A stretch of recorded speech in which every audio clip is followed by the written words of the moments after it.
our world is scary, but imagine living in it during a time where monsters were thought to rule the land, air, and seas.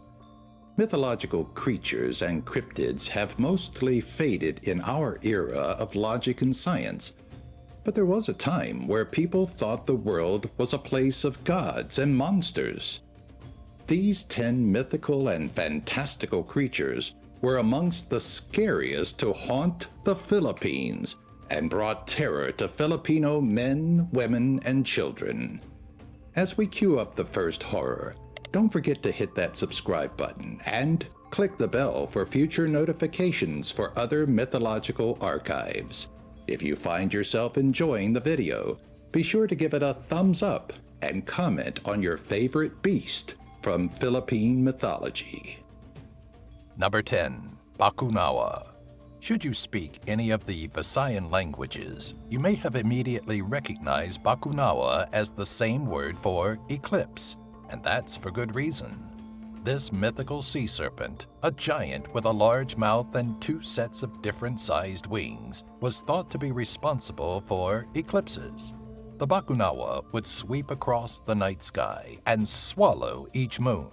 But Filipinos responded swiftly and saved their moons. Banging pots and pans, the Filipinos startled and scared the oversized serpent into spitting out the moon.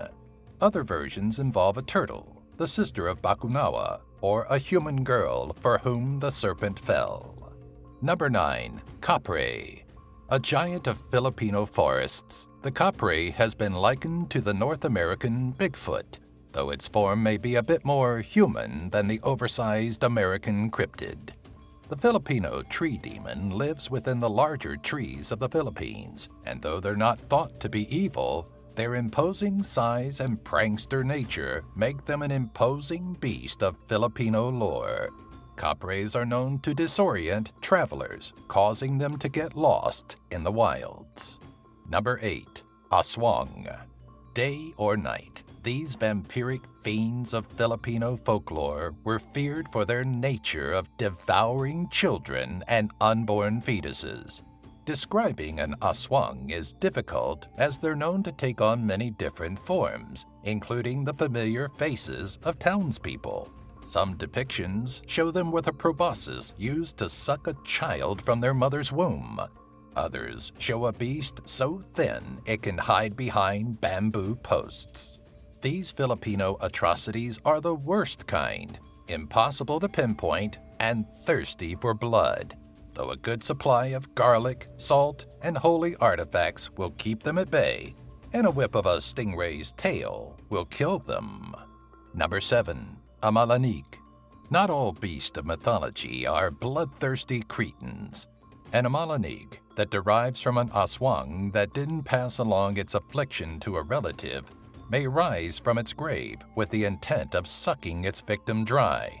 But other versions, those that were murdered, have a different form of punishment.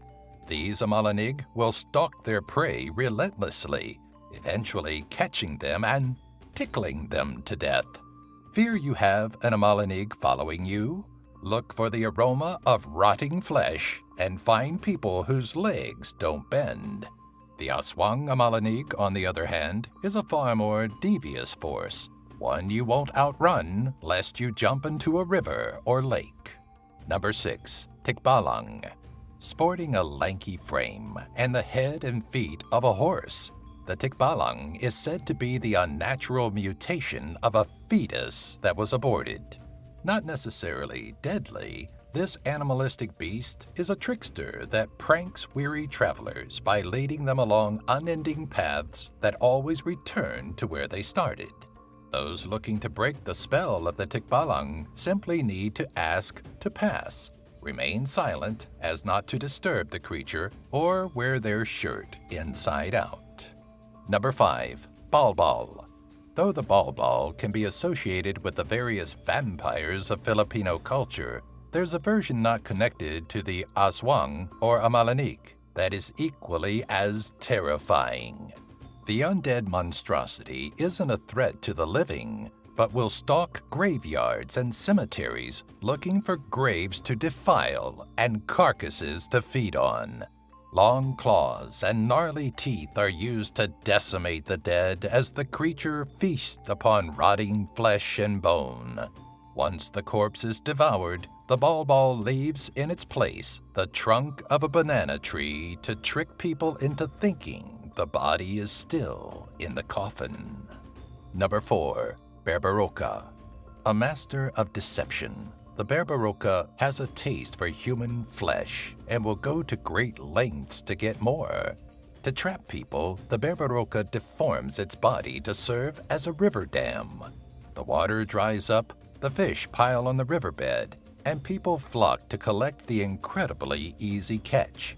Unbeknownst to them, the Berberoka is waiting for just the right time to return to its usual form to allow the river to flow again, catching the humans in the rushing water. As they struggle to stay afloat, the Berberoka snags each person and eats them alive. Number 3. Manananggals. Versions of this ungodly creature have popped up in other mythologies under different guises. In the Philippines, it's a vampiric monster similar to the Aswang, though it deviates in one very grotesque way. The Manananggals can separate its body into two, allowing its winged upper half to scour the night for prey, typically pregnant women from whom it sucks the hearts of the fetus. The Manananggal is left vulnerable, however, as its lower portion is left to wait for the upper half's return. To best this Filipino mythical monster, smear spring ash and salt or crushed garlic on its bottom half. Number 2. Nuno. Nuno sa punso, or the Old Man of the Mound, is a vengeful, impish creature that resides in termite mounds, anthills, rocks, and riverbanks. Those that trespass on its home are met with the creature's horrifying ability to place curses, including swelling of any body part and excessive hair growth. Of its more grotesque maledictions, the Nuno can cause people to urinate a thick black liquid or vomit blood. Find yourself cursed by the dwarf-like creature? You'll need an albulario, or a practitioner of traditional medicine in the Philippines, to undergo a ceremony known as tawas. Number 1. Tiyanak. As if a miscarriage or the death of a child wasn't tragic enough, imagine those mothers that were visited in the dead of the night by a reanimated corpse of their lost child. The Tiyanak is a bite-sized nightmare brought upon by the lack of baptism or proper burial of a deceased child, be it a fetus or infant. When it returns to the world of the living, it's said to either seek revenge on its mother for a lack of baptism or funeral, or simply ask for the ceremonious burial that they were robbed of. Like vampires, the Tiyanak is resilient, but can be bested by sunlight and garlic. And thus ends our list of monstrosities. We'd love to hear your thoughts, especially if you're from the Philippines. So don't forget to comment, and while you're at it, like and subscribe. Want to see more from our mythological collection? Oh, look at that.